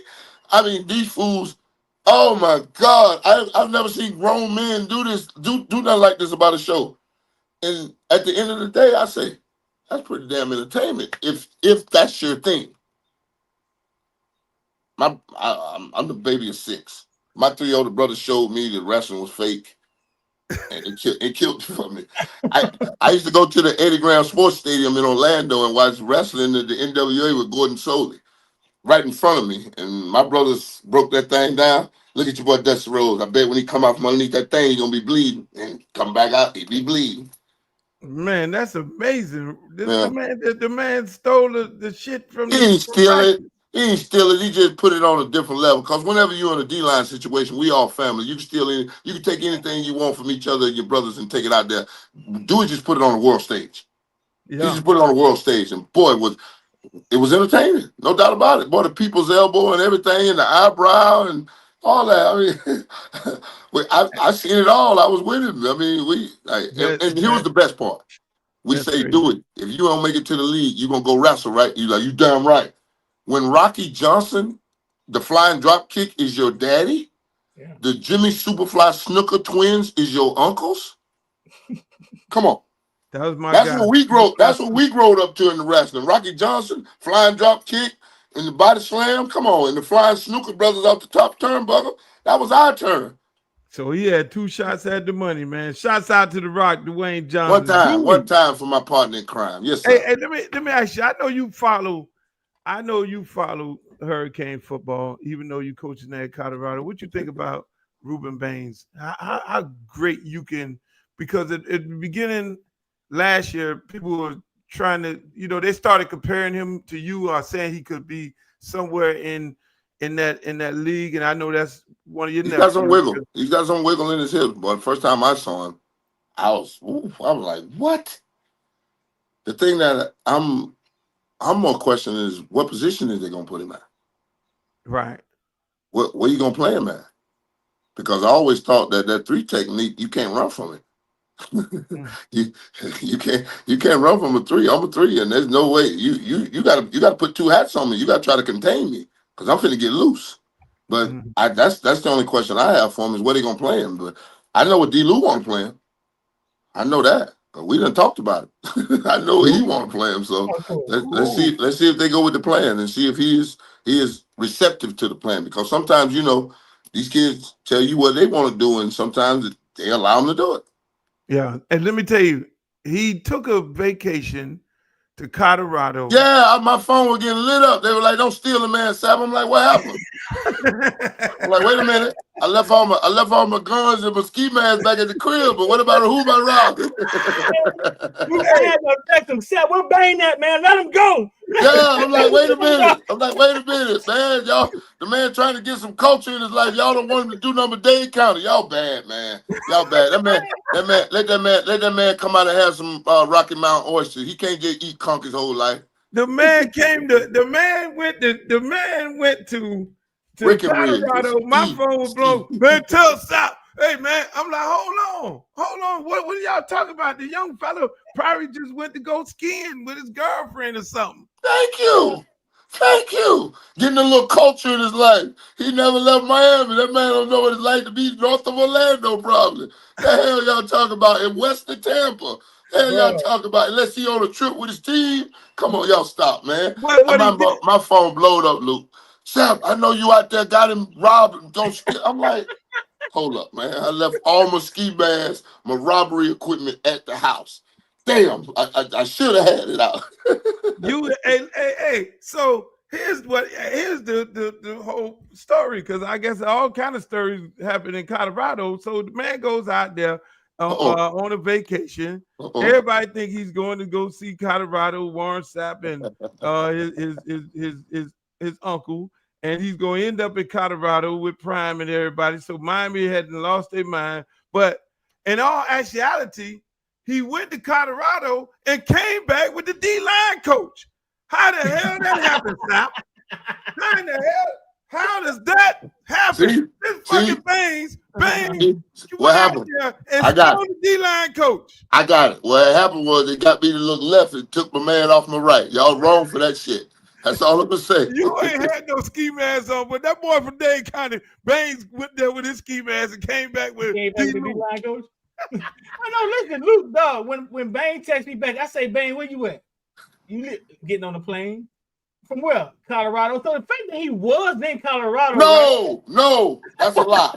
That's a lie. There's no way Toba Baines hit the state of Colorado and didn't call my phone. No chance. This Lil Baines. I'm talking about. Lil Baines. I thought you were talking about Big Baines. I would say, hell no. Y'all tripping. Luke, after he texted me, I realized how psychotic fans are, because this man has no fucking clue what's going on. Me either. You hit me. I'm like, what you talking about? I'm sitting on my couch, my dog. Who am I robbing? Who that stuck the gun to? I just left it alone. Man, enjoy your trip, man. Right? Come on, you Streeter. You know damn well I wouldn't have did nothing like that without calling home. Come on now. Because I'm gonna make sure everybody that's involved with the baby know that he's gonna be taken care of. This ain't gonna be no innuendo, back door steal. I'm gonna let you know I'm gonna come through the front door. QB Killer, I come through see about it. If I'm coming to get him, I'm coming to get him. I'm gonna let you know I want him, and I'm gonna come get him. Uh-oh. Uh-oh. Period. Oh my God. So don't play with me while no innuendo and make me excited about something that you don't do that. Don't do that. I'm good. Everybody good with it. Just leave it at that. Let's stop the madness, man. I know I'm not here to steal nobody. If you want to come see Big Boy, it's real easy. Just make a call, say, Coach, I'm on the way. And I call my guy, say, we got room for the big fella for me. And Hey man, hey Streeter, this dude Sapp. Hey, See, what I believe, everybody all go ahead. one of the gifts to college football Colorado has gave is well off media. Because what it does, it whitewashes everything. Like they can come out and say Colorado is doing this and they fighting in the locker room, but well off media just shows you it's wide open. Yeah. Dog, when I went in there and signed that deal, I said, wait a minute, man, I don't get a cut for this? No, you're a public employee with no expectation of privacy with a duty to report. You didn't read the fine print. No, but the thing about it is, like when I went up and did my little interview and they was asking me about my D-line, and I was like, they're different caliber. And the way we talk about caliber is a 38, a 40 cal, a 45, 9 millimeter, a 30-yard 6 bullet, They're like, oh, they got a gun culture in Colorado. Wait a minute. Columbine didn't happen here. The theater shooting didn't happen here. The super shopper didn't happen here. There's a gun culture in this damn state, but not at this university. And damn sure ain't in this locker room. We ain't playing that. We don't play that. We dads first and foremost. Yeah, they how could you possibly think that I was talking about shooting bullets at North Dakota State quarterback? Literally. What? Stop it, man. A simple metaphor. You got a Southern player here, baby. You're going to hear a lot of rhymes when you get me in front of that microphone. Don't trip. Ask me what it means if you don't know. Because we was in the locker room and we was up against something and the kids got all kind of wild saying. I'm going to give y'all another one after this one. So we were sitting there and Coach Legit walked up on the DBs, and I'm always over there by the DBs because the front and the back end got to work together. So I'm gonna make sure my boy's on it. So I'm over there at the DB. Coach Legit come over there, the receiver coach. Tell me which one of my receivers was strapped. Like strapped? I'm thinking like strapped. I'm like, what? Here they go with this shit. That's why they be talking about this. So I said, oh no, don't get excited. Listen, learn something. They talk different. I leaned in. So the DBs all slapped each other. Who got that strap put on them? Who got that strap put on them? They talking about it. And they gave him a name. He walked off. He had the name. They walked off. So I walked up to my DB. I said, okay, who got the strap put on him and what the hell is the strap? Cause me, I'm like the cool uncle. They don't look at me like coach like that, he ain't ready to tell shit. We just gonna have a discussion. We gonna sort it out like me to be on my way. Ain't no reason to bring private to this. I saw it. Now let's talk about this. So they look at me and say, oh, that's who we locked down, coach. I said, oh, all right. We call it lockdown. They call it strapped up. Strap. Who got the strap? They call it strap and they put the seatbelt over him. Luke, strap him in. Hey, man. A reporter wrote a story about gun coaches being strapped. No, and then that's what I'm saying. Like totally out of line. But what well off media does, it shows you, hey, we having a party over here. Absolute party. Yeah, it shows the truth, and you can't you can't deny. That camera don't lie. Yeah, that camera is that lie detector and that career killer. And it's all right there. He gave was it 3S media that's doing that stuff with my videos. I had never seen that much of myself in them kids' face like that. He got all that video like that, man. I had never seen that. Or me at the camp talking crazy to the people, kid like, boy, they just hard-headed. I'm a dad first and foremost, man. I'm not going to say nothing to your child that I wouldn't say to mine. And I'm going to apply the same love, affection, and discipline that I would apply to mine. So trust me with him. I promise you he's going to come out a better young man because I done been through so much shit. I give him a playbook how not to do this. I promise you. I promise you. I got some Rolls Royces on the side of the road. I done told them. So trust me, baby. I know how not to do that. That's the thing. Hey, and let me tell you, I was, I know me, you, Prime, most of us, we done been through so much stuff in our life, and so when all the controversy was going on about the two-way player and his girlfriend, and I was like, he couldn't be. He's around the best guys who've been through anything remotely. I mean, hold on. Let me stop you right there, because there's no way to even talk about it. I'm gonna help you out. What's the most powerful thing on God's green earth? Yeah, that. Yeah. It's It'll Star make Wars. a man change gods. What are It's you Star talking about, boy? Wars. Yeah. What you talking about, boy? You better yeah, stop. You better stop. You better stop. You better stop. And you know, when it's your first one, ooh, come on, Oh, man. Stop. yeah, Stop. But yeah. the best thing I said was, good thing is happening now. Correct. Because you live and you learn. And Yeah. if that situation ain't right for him, it'll show itself. And it's better to show itself now than when we talking about, you Yeah, know. Yeah. because again, I mean, we all have we all were young. We We all weak. came into a We lot of weak. money, We weak. We weak. You just gotta be a and we man all about it. got We weak. and We that weak. thing We undefeated. young, dumb, full of calm, and don't know nothing and think we know everything. And it's what we learn after we know it all that really counts. So it's just It, a learning experience. Just keep it's living. just a Like my mama tell learning. me. It's Keep just a learning living, baby. experience. Keep living. Keep living. That's what I tell all the young folk. Keep living. You can't And- you can't make all the mistakes. So learn from some of us other dummies. Please. exactly. And hey, that's why that's why I wanted to just say I didn't want to call no names, but then I know, hey, because all of our stories are well documented, and we are very experienced in that thing and all that, and how that thing could be the greatest thing in the world, and how that thing could be the worst thing in the world. But then, just like you say, you got to live and you learn. You throw You it got up to and live you, and you learn. you throw it You up got in to the go through it. sunshine. That's the rite of passage. Throw it up in sunshine. The Make past a go cloudy through day that. set. Make a cloudy day set turn shiny, baby. And also turn a sunny day and turn it into a dreary storm on you, a monsoon. So it's hey, you get both, you know. What's the fishing like in Colorado, man? You be out there fishing No, no no, more? no, no, no, no, baby. Listen. I'll tell you about this when we get off. I won't get in trouble. I won't get us in trouble. But I ain't doing no fly fishing. I'm not. I've been doing a lot of hunting. My dude's got the train station over there. We got the geese flying. You know, I know Peter out there going crazy, but I eat my duck, y'all. I eat my duck breast. I wrap them in there with pimento peppers and stick that thing up in there and put a little cheese in there and then a little mint cherry jelly in that thing. Yes, sir. My boy My Cortez man. hunt all the time. What y'all hunting? Geese and ducks.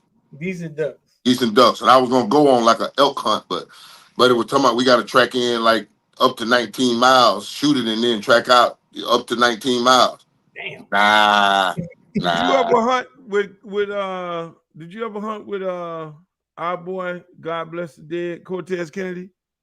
No. That dude stayed hunting. No. That's one thing me and Tez didn't God bless his soul. We didn't vibe like that. Right. No. Man. He was older than me, and that Cavassier was not my drink. Oh Lord. Jesus Christ. Ted's gonna have that Cavassier. Luke. Totally. You got A whole bottle with him everywhere he go. He got it. I can't. Ooh, that Cavassier. Ooh. Boy, y'all, hey, listen, man, y'all had some D linemen at the Yeah. University of Miami. Oh my God. Now we got one of the inmates trying to build some more. So it's a good situation, man. It's a Good great situation. It's a great day. It's a great Yeah. day. Good Hey, situation. can you come back on after y'all finish spring practice? Luther, whenever you call your boy, cause you know Street will be over here talking about his own thing over there with that little club setting over there going on. You know how you look at him looking at us down, looking down his nose at us. Ain't that something, Luke? He's special. I love that with the boy. motherfucking Whenever you glasses want this, baby, you can have this, man. You raised me, man. You showed me the ropes down there. Stop telling them damn boat stories. Listen, man. These motherfuckers around here, they think they started this yacht Oh thing. no. They invented the wheel. They invented the wheel. Do you understand? We didn't Exactly. exist.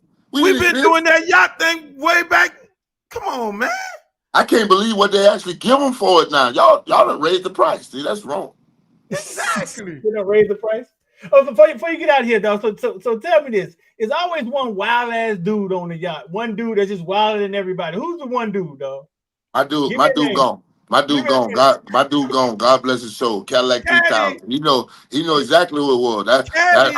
I ain't been on a boat since my dog been gone. I ain't been on a boat yacht with no chicks.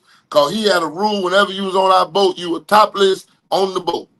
And then if we were having a pool party, you were topless at the pool party, and if you jumped in the pool, you were naked. That was the rule. He didn't play. He ran it with an iron fist, and that was my dog. He kept the party live, boy. I'm telling you, and did not drink nor smoke.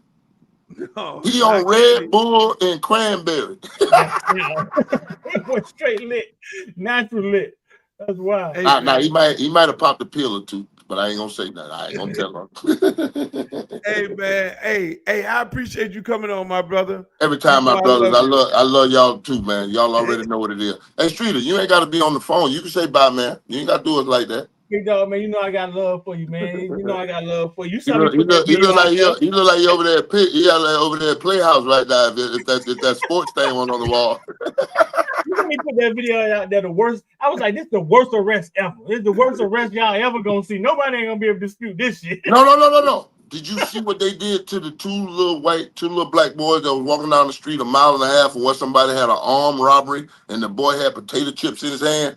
And the cop told him, I just want to talk to you. And the man's like, I don't want to talk to you. And kept walking down the sidewalk. And he eventually jumped on him and grabbed him. 3 of them jumped on him and grabbed him. His other friend recorded. The mama come up there. They talking about some, she was like, who detained him? He was like, I did. She was like, just you? He was like, yes, ma'am. She's like, what's this picture right here? Look like 3 of y'all on it. He like, I mean, I'm like, what the lies about? What the creative writing about in the damn report? That's exactly what it is. And then the mutant of the body cam. What you doing? Mutant. What you doing? What you doing? Hey, man. That's like me going to the football game, jumping outside, assaulting the quarterback and be like, what penalty? What y'all talking about? That's how I get down. No, that's not how you get down.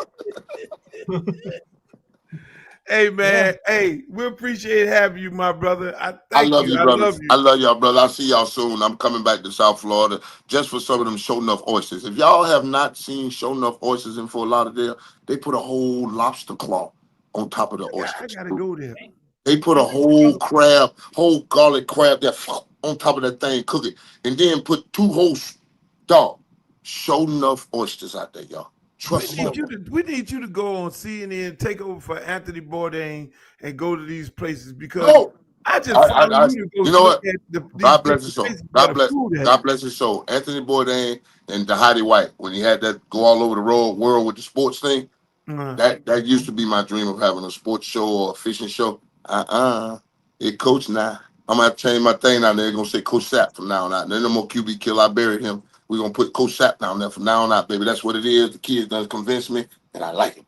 Hey man, we love you, my brother. You got Luke. He love it. Look at him. I love it. I love it. I love my it. dog. Oh man, hey Streeter, we got Jim's. That was Jim. We got Jim. That's the greatest interview ever. Somebody said, man, this is the greatest interview ever, man. These people was texting me, man, like they was at the house having orgasms or something, man. They enjoyed that, bro. No, man. Hey, that's how interviews supposed to be, man. You get on with people, like minds. I ain't all politically correct. Ain't all trying to be all structured and shit. Ain't no time limit. You know what I'm saying? I was like, hey man, I know you gotta go because I know people be important. We don't be wanting to hold people up, but then then you get like, hell no, motherfucker, what you talking about? We ain't going nowhere. We're gonna be on this bitch all day. So hey, and that's what you get. And I mean, and both of us, we ask beautiful questions. We, from different spectrums in life. I mean, because again, that's a beautiful thing, man. Shit, that was the whole shit. I don't know how many hours we were on here. That's an hour 40 right now. an hour and 40 minutes. And we had I got a whole list of shit on him that we ain't even ready to We get ain't to. talk about none of that. Nah, that was great though, man. Hey man, we were getting ready to get into the Super Bowl halftime and all these new coaches at Miami and Jimmy Butler. Fuck all that. We got a gym. Yeah, fuck Jimmy shitting on himself. Who wants to talk about that? Who wants to talk about Jimmy? No, not coming after that. Not coming after that. Just like Ross say, that thing was very organic. You're right. I mean, hey man, that was classic. That was a freaking classic interview, man. But let me just say this, Streeter. Let me say this, man. We're gonna have more interviews like that. This shit is gonna only get better. But it's only gonna get better. But before we go, I want to ask you, how did you really feel about the halftime show with Kendrick Lamar? When you saw it, were you one of the people saying, oh man, this shit ain't good, man, he ain't sing half of the songs? Or did you actually get it? Or you was in one of those parties where you really couldn't understand what was going on because people were all in your ear and shit, and then you came back and you looked at it and you was like, oh shit, this is a fucking message and it's a moment. You got a moment? Because I explain it to you. In that moment, because I'm an artsy dude, like people don't understand I created something. My creativity is what Footballville was. Like, you know what I'm saying? So I'm an artsy dude. And in the moment, like the first 15 to the first 10 minutes of the performance, I was like, I don't know if I ever seen this before. Like it was just art, right? It was like watching creativity without all the artificial stuff. But what was more alarming and satisfying is that Jay-Z, who's been in that spot for maybe 4 years, right? 4 or 5 years, however long he's been there, got a shot to sneak an artist from the culture on the fucking biggest stage, in the biggest stage, the Super Bowl. And if you were a hip hop fan, you knew Kendrick Lamar was going to get up there and be Kendrick Lamar. Like you knew it wasn't about to be a bunch of naked girls dancing and a bunch. It was from the culture. So Jay-Z saw a soft spot where it was like he has one of the hottest songs in the country, one of the hottest stories in the country. Jay-Z's from the essence of hip hop, New York. He's from New York City where hip hop started. And he said, I'm gonna sneak this motherfucker on the stage. I'm finna get him, you know what I'm saying? I'm finna give him a platform, and that's why a lot of people didn't resonate with him. That because you didn't understand, you don't understand it. He's a real hip hop artist, and he got up there and did. I enjoyed it, Luke. I mean, I enjoyed it before I even understood all the subliminal things. I enjoyed just the art of them dancing, colors, and that's the thing. And stuff. That's the thing. Wow, people were criticizing who did not know, but at the end of the day, the numbers was 136 million, and the numbers are going up on the replay because I think a lot of people were sitting at these Super Bowl parties and really didn't get the message. What I got from it was the message, because I came back home, from the Super Bowl party. All I recorded it. I went to my recorder, fast forward the game because the game was trash. And I went because I wanted to look at the halftime performance because I'm an artist and he's a hip hop head and I'm one of the OGs in the business and I'm gonna always defend the culture and I'm gonna always defend hip hop. I got the message because and it was an epic moment because it was this big thing about Donald Trump being at the Super Bowl game, so everything lined up perfect, and him sending that message of how America treats African Americans, Black Americans in America. I mean, it was epic. And then for him to go and give the people what they want. Like this part of the show, this part of the show that I'm getting ready to show y'all was minor in his words compared to the message. But this part of the show, I think, I don't know, maybe it may have really ended Drake fight on trying to Beat your and hide the Bible if God watching. Sometimes you gotta pop out and show. Certified boogeyman, I'm the one that was amongst everything that's what Drake was trying to suppress. But I came to this conclusion because I can't be a part of the fan base because I was sitting there one morning saying to myself, I'm one of the OGs in this business, and there were OGs before me, and I looked up into the business, and I think he killed this thing, sung the song. I fucking love Kendrick. I said I probably need to step in here because it don't seem like there's no adults in the room. He sung the song on the biggest stage in the world. It's time for these two brothers to sit down and have a conversation. So I put it on Twitter. I'm going to go and reach out to some of these people and their people, and everybody got people to be able to say, look, man, let's have a conversation, man. Y'all need to have a conversation. Ain't nobody need to know about it when it happened, if it happened, because these are two brilliant young men, and I'm always about stopping the fights before they escalate into something else. The Super Bowl should have been it. The Super Bowl, that's it. But now it's time. I think it's time to move on and be able to have a conversation about moving on. Or you don't have the conversation, but you still do move on.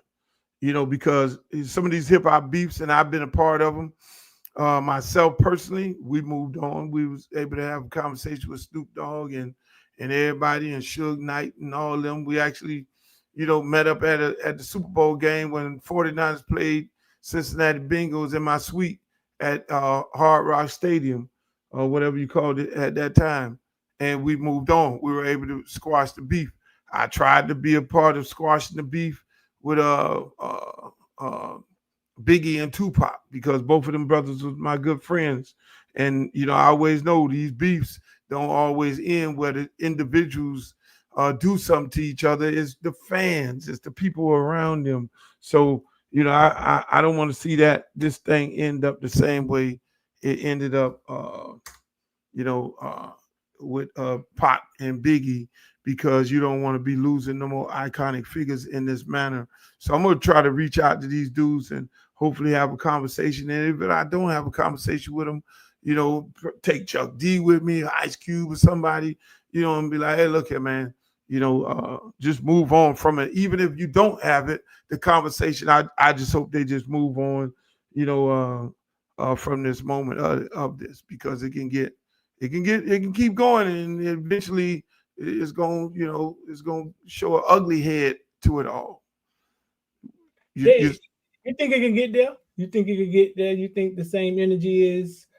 When I heard Tupac said, "That's why I fucked your bitch," I knew it was off the rails. Like it had them derailed and went off the track at that point. And you know what I'm saying?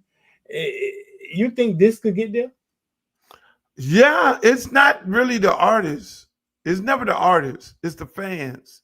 Mm-hmm. It's the hanger-oners, the people who want to be down. The people who want to show the artist that, oh, I'm about that life. I drink gas, die for the team for you. Shouts out to Coach Ice, who's going to retirement. I got that line from him. I couldn't be saying it without, giving him his props. But it's the guys who be around. It ain't never the artists. It ain't never the artists that do something. I mean, same situation with Rick Ross and when he went to Canada, and and some of Drake fans and goons or friends or whatever it may be, attack them over there. It's never that. It's not the artist. The artist ain't gonna get in no fisticuffs.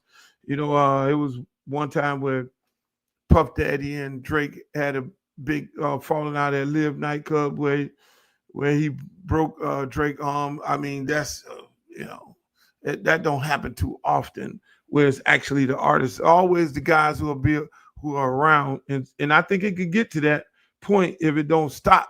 You know, this thing been lingering on and on and on, and then you know when something bad happened, then it stops. We don't want that to happen. You know, and I hope these guys can squash it. They can have a conversation, you know, and be like, hey, look, it's all love. I mean, because let's keep it a buck, man. I don't know how many Drake, arguably, out of any artist that I know, have put on more artists by doing features than any artist in the business. You know, Right. this using his heat and his hotness by, you know, putting dudes on. I mean, you know, showing up in videos and, you know, and stuff like that. So, you know, it's a sad thing. A lot of them people ain't coming to his defense who he done put on and gave jugs and made and blew up. But at the same time, you know, enough is enough. You know, goddamn, what we gonna do? I mean, that's it. We've did the song on the largest stages in America. The world knows about it. It's sung. Everything else. Hey, look, Drake done bodied some people. He didn't body Meek Mills and body some other people. You know, okay, they've been able to move on from that. You know, I think they probably even did something together. You know, Drake got bodied. You know, and you can get bodied. Mike Tyson got bodied. So that's what happened. You know, and beefs and battles and things like that is a part of the hip hop culture. But you do move on from that. You know, you learn from it, you move on. You know, if you want to do another diss record, that's fine. But at the same time, you know, when you're not doing any more diss records, then you need to move on and have that conversation and chop it up, because a lot of young people are looking at these guys. And like I said it when I think it was the Mike Epps and Shannon Sharp little beef, and I said it on that occasion. Look, boss, you know, we don't need no more dead black people showing these other young kids this is how you settle grown man shit. You know, these young kids need to see a better way, and they need to understand the culture of hip hop. The culture of hip hop, there have been diss records. You know, they've been doing it from day one. And at the end of the day, you diss another dude on the record, you diss another dude, you know, and then you keep it moving. And at some point, y'all squash it and y'all keep moving, and you show these young people it don't always have to end in violence or somebody dead. You feel me? Yeah. No, I get it. That's good shit, man. But yeah, man, I think we've been on here long enough, Street. Or anything else you wanna get off your chest? Because I know we were coming on here and you had these you and the Hurricanes and all y'all glorifying all these goddamn coaches and shit. I'm just saying, shut the fuck up and coach. Shut the fuck up. They just shut the fuck up and coach. Give me some W's, get in the playoff. I ain't trying to hear about no coaches. I ain't trying to hear about who you took from somebody. I ain't John Ruiz and all. No, fuck it. Shut the fuck up and coach. Shut up and coach. He got a good one yesterday, though. He got a good one yesterday. A good who? What? He was a bad coach. Okay. Will Harris. They took Florida's #1 recruiter. Okay. So they got a good one yesterday. Now we always talk about no names and the level of water you get. Yeah. What was the? Yeah. I like the hire because, and I think they listen to this show because I've been screaming. I'm tired of these fucking G5 coaches. And since our show last week, we've hired 2 Power 5 coaches with a fucking hell of a resume. And I know Mario listened to us. That's why I can understand Dennis Smith and all them jumping off the ceiling and screaming on the internet, oh, it ain't a marathon, it's a sprint, and all these beautiful things. Y'all listen to us. Just admit it. We're not going to sit here and cookie cutter this shit. I'm nasty and Streeter's work. Streeter might don't say it because he got to go into the motherfucking press conference, but I'm going to say it. I'm going to say it. I'm sick of the fucking G5 coaches. And so y'all heard us and you hired some Power 5 coaches with some cachet. And it's about time. Thank you. So thank us on nasty work. University of Miami. Don't give me this bullshit. Thank you. Now we got some real coaching going on. God damn it. We got some real Negroes in the building. We got some new. Hey, boy, I'm take that defense gonna be biting. I don't give a shit if hey, look here. I ain't no big fan of the damn coordinator in his 1 year of experience, but you have a motherfucker with 1 year experience around some dogs. This man around some dogs. He around some dogmatic coaches. So all this old propaganda that I mean, we're the only organization, University of Miami, the only organization that I know they got to be having narratives and shit. They got their little minions running around. They tell shit to, and they go out there screaming and hollering. And then when the shit go bad, they go to screaming and hollering how bad the shit was. Listen, man, just shut the fuck up and coach right now. We got D-Lou on the D-line with Jason Taylor. 2 motherfuckers with like minds. That defensive line going to be dogmatic. And I hope everybody on the D-line listen. Because if that shit don't work, you don't want that guy who we just interviewed coming down there jumping in y'all shit, because y'all ain't gonna be able to tell him what position you gonna play. That motherfucker gonna be like, no, motherfucker, you gonna play that position right there. Fuck that. You ain't gonna tell us what to do. Hey, because again, bounce. You got a D, you got you rob Florida, good. Anything taken from Florida is a beautiful thing. We got a safety coach. We got the defensive coordinator looking in the box where he's supposed to be looking in the box because he's the linebacker coach. Hey, you got two brothers in DB in safety. You got a brother on the 2 brothers, 1.5 on the D line. You got 1.5 on the D line. Hey, I'm okay. I'm okay with the defense. I'm okay with the defense right now, Streeter. I'm okay. We got people with resumes. We got Power 5 coaches on defense. We did not have that, Streeter. We had G5. It has to show up on Saturday, man. So I'm okay now. But just shut the fuck up and win. That's it. You know, I mean, Elon Musk, I wanted to talk about him and look like he was on that butter in the White House. We ain't talking about that. Just for y'all to know, Donald Trump did say he's going to take away the EBT cards and public housing. You got 2 years in public housing since y'all want to vote for this month. Yeah. Since y'all want to vote for this month. Food stamps going away, dog. See, all these motherfuckers thought Trump was going to bring them a stimulus check. Oh, Trump. But that shit, they all in the barber shop, they all in the beauty salon. I thought, man, Trump gonna get us money. We were getting paid with Trump. We gonna get us a stimulus check. Yeah, no, ain't no stimulus check coming. Matter of fact, Trump said y'all got 2 years to get your ass up out of public housing. That ain't no place where you supposed to be having a career. Your mama, and you pass down from your mama to you, to your grandmama, from your grandmama. Nope, that shit is all in the bushes. And the Hispanics, all of a sudden, they want to boycott Walmart and Target. They say they stopped the DEI program. Not the Latino for Trump. Oh, y'all might want to come over here and cut a deal with us, with the black folks, because y'all just like us. I mean, it's just so much is going on as far as that shit, and that's what we asked, Streeter. So I mean, we could we had a great time with Sapp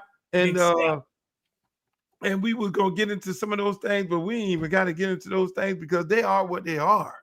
It is what it is. You got anything before you want to get out of here? Because I gotta go run.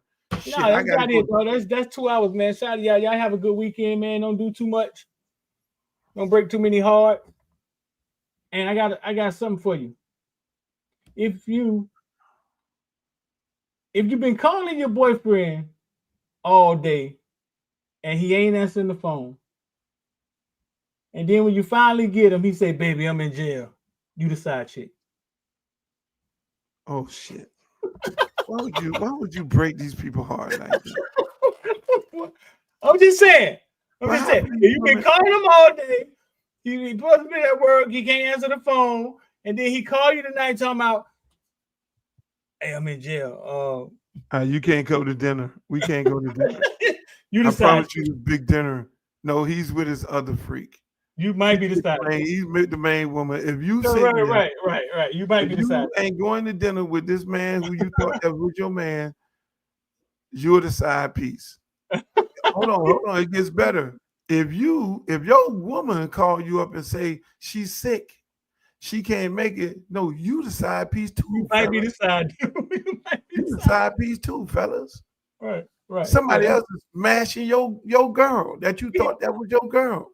Just helping them out, Luke. You know what I'm saying? And so just imagine, right imagine a dude having this whole room all made up and everything. He was gonna go to dinner and everything, and he got the hotel and he did all this decorating and shit. And then the girl called him up and said, "No, I'm not feeling well."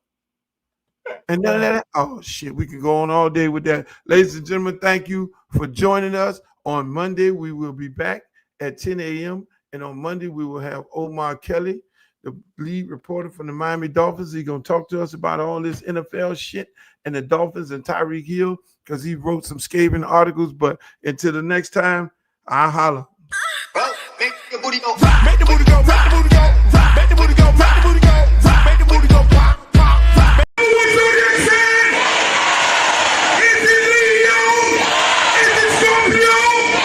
Is it Cancer? Is it Gemini?